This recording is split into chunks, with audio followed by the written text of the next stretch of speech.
Ang lawa ng mga diamante.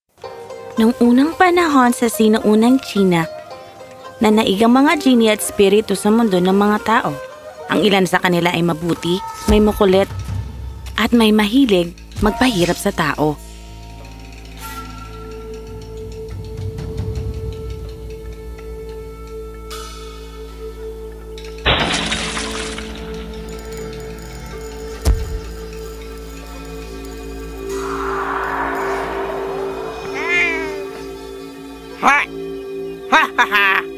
Isa pang sanggol na target natin! Tara! Teka!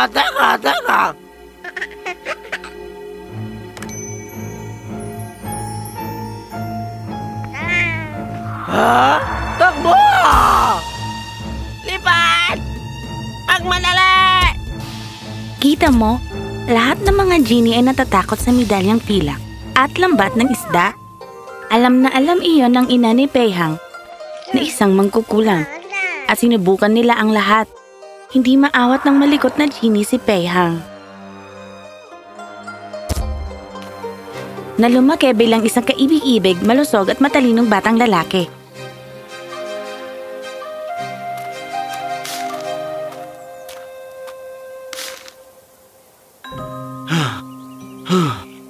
Salamat, anak. Ha? Lagi nga ba lang panahon ng pagtatanim? Meron akong naisip.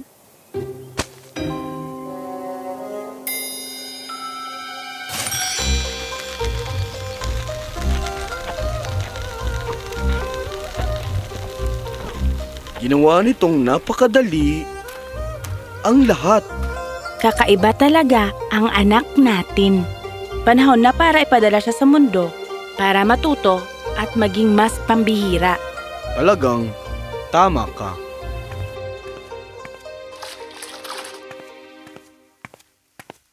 Gutom na ako. Anak, napagpasyahan namin ng iyong ina na oras na upang magsanay ka sa ilalim ng isang guro at matuto ng sining. Dapat kang pumunta sa Tiangan at mag-aral kasama ang dakilang guro na si Pintu doon. Pero ayokong iwan kayong dalawa. Yun ang dahilan kung bakit kailangan ka naming umalis ngayon. Upang sa oras na kami ay matanda na, ay natuto ka na ng isang hanap buhay upang tustusan ang iyong sarili at para sa amin. Si Peihang ay nagsimula ng isang paglalakbay sa Tiangan at naging pinakamagaling na mag-aaral ni Master Pintu.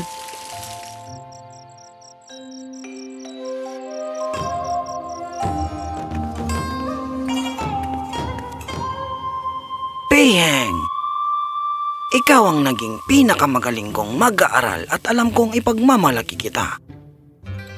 Magagawa mo na ngayon gawin ang anumang kalakalan na gusto mo. Gusto kong bumalik sa aking nayon at tumulong sa aking ama.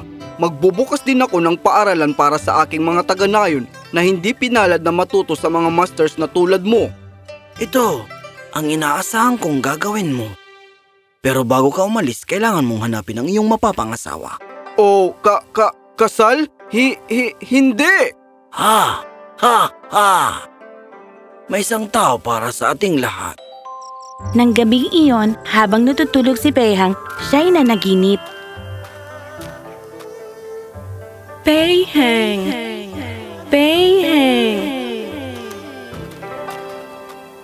Ang diwata ng buwan ay tinali ang lubid na ito sa paligid natin noong tayo ay pinanganak. Tayo ay sinadya upang magkasama. Malapit mo na akong mahanap. Ako ay si Yenyang. Teka! Malapit mo na akong mahanap. Ako ay si Yenyang.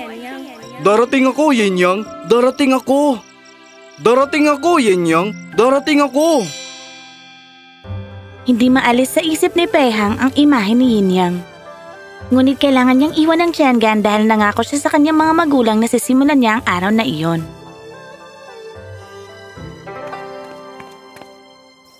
Habang naglalakbay siya sa labas ng Tiangan, bigla siyang nakaramdam ng matinding pagkauhaw. Mapapawi ko yata ang uhaw ko sa malapit na kubo. Mabait na ina, Maari mo ba akong bigyan ng isang basong tubig? Maghintay dito. Ni, pakikuha ng tubig para sa binatang ito. Sige, maupo ka. Heto, kunin mo itong tubig.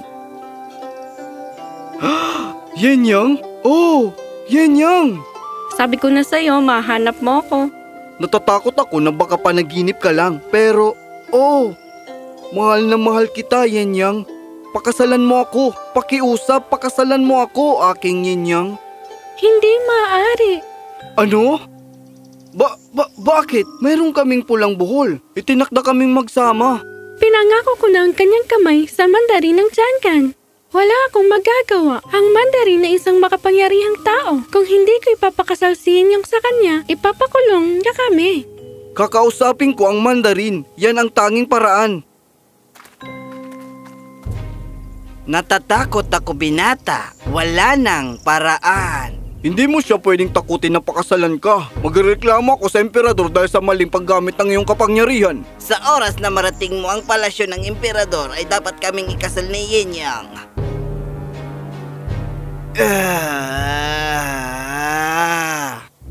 Bumalik na naman ang sakit. Kailan mo ako bibigyan ng gamot, matandang babae? Kailangan ko ang jade na pangbayot pangdikdik mula sa lawa ng diamante para gawin ang gamot. Yan ang tanging lunas. Pero sino magbabaka sakali? Ikaw! Ikaw ang kukuha ng jade na pambayo at pandikdik para sa akin. Kung magagawa mo, papayag akong pakasalan mo si Yenyang. Pangako, mawala lang itong matinding sakit na ito. Gagawin ko! Pangako! Oh, wag. Ito'y masyadong mapanganib. Wala pa ni isang nakahanap ng jade na pambayot pangdikdik. Gagawin ko ang lahat para makuha kita, mahal ko. Bibigyan kita ng 1 buwan. Hindi mo dapat ipinangako sa kanya iyon. Iyon ang tanging paraan. Ang lawa ng diamante ay malayo at ang landas ay puno ng mga panganib. Kailangan mong tumawid sa 4 na nakamamatay na ilog. Asul, puti, pula at itim. Bawat ilog ay kasing laki ng dagat at puno ng mga pangit na isda. Sa kabila ng mga ilog ay ang bundok suming ng mga genie. Alam ng kabutihan kung anong magic trick ang gagawin nila sa'yo. Paano ka makakalampas sa bundok hanggang sa lawa ng mga diamante? Kailangan ko lang hanapin ang daan papunta doon. Tanggapin mo itong puting buto. Lumilitaw lamang ito sa kabilugan ng buwan tuwing 200 taon. May 6 pa dito. Ano man ang iyong gamitin sa bawat buto ay lumiliit ng 1,000,000 beses. Ito lang ang maibibigay ko para matulungan ka. Tinanggap ni Pehang ang mga buto at umalis. Ngunit bago siya tumungo sa bundok sumi ay pumunta siya sa tahanan ng kanyang mga magulang upang makita sila at sinabi sa kanila ang lahat. Ang mga puting buto ay makakatulong sa'yo na paliitin ang mga ilog. Ngunit hindi ba talaga magagalit ang mga genie sa'yo dahil sa pagliit ng kanilang malalaking ilog? Itataya ko na lang ito. Sumama ka sa akin.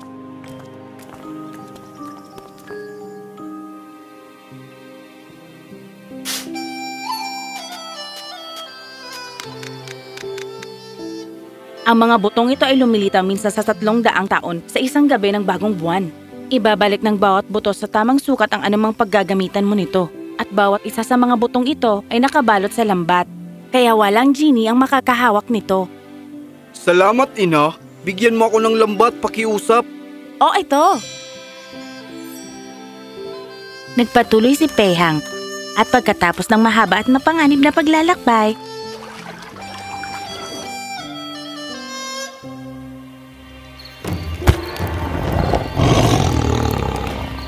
ay nakarating siya sa asol na ilog. Ang mga isda sa ilog na iyon ay nagsimulang umatake sa kanya kahit na siya'y nakatayo lamang sa pampang. Kinabahan. Hinagis ni Pehang ang isa sa kanyang puting buto sa ilog.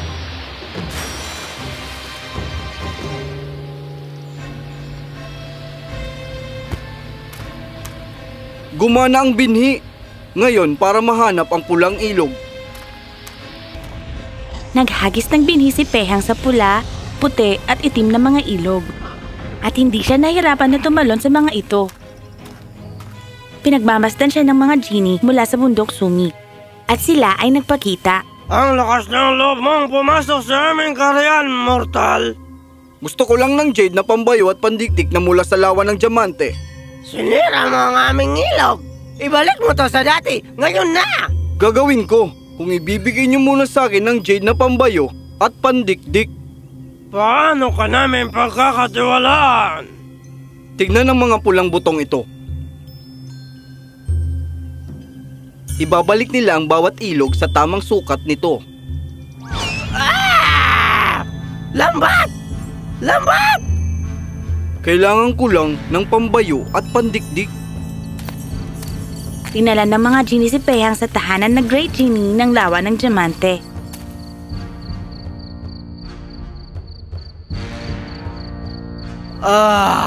Kayong mga tao ay mayayabang. Gusto mo ba ng pambayo at pandikdik? Ayun sila.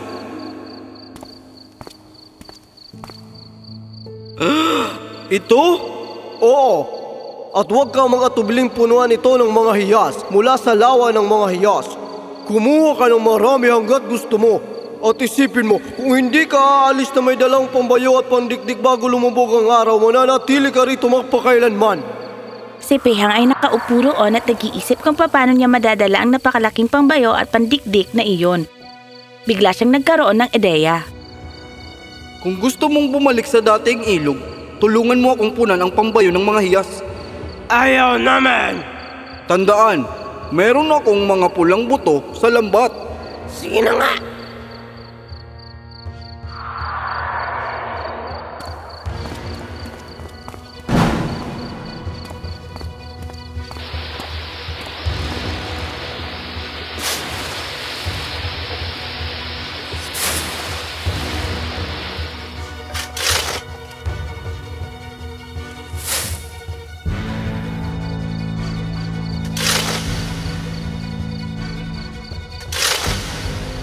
Ngayon, upang dali ng pandikdik kasama ang mga hiyas.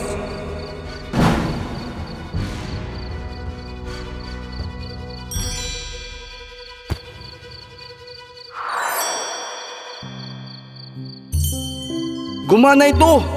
Salamat mga Ginoo at ako'y aalis na. Nagtataka ang mga genie habang dinadala ni Pehang ang pambayo at pandikdik na puno ng mga hiyas sa kanyang mga bisig at umalis pa uwi.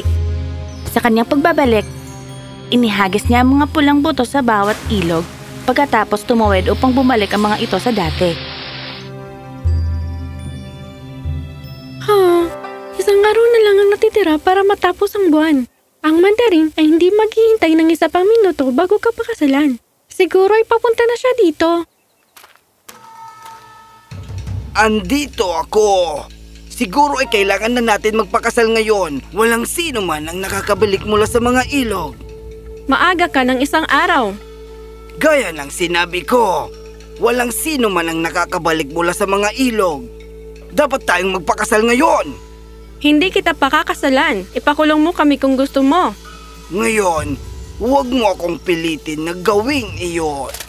Sir, narito ang isang liham mula sa emperador para sa iyo. Mahalaga ito. Galing sa emperador? Ang lakas ng loob mong persahin ng dalaga na pakasalan ka. Binabalaan kita. Tumigil ka o maganda para mapurusahan. Sumulat pala si Pehang sa emperador bago siya umalis? Hindi. Hiniling niya sa akin na sumulat sa emperador. Kung tutuusin, kami ni Pehang ang sinadya na magpakasal, di ba? Makakaalis ka na. Aalis na sana ang mandarin. Uminom ka ng gamot sa sakit ng ulo mo bago ka umalis. Bakit? Dahil maling hayaan ng isang tao na magdusa kung may lunas naman ito. Nagpakasal sila Pehang at Tinyang. At pagkatapos ay hinagis ni Pehang ang puting binhi sa pangbayo at kapwa ang pangdikdik at pambayo kasama ang lahat ng libu-libong hiyas.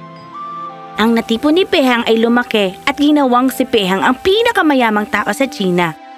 Ngunit ginamit nila ni Yinyang ang pera upang magbukas ng mga paaralan para sa mga mahihirap na bata at namuhay ng maligaya magpakailanman.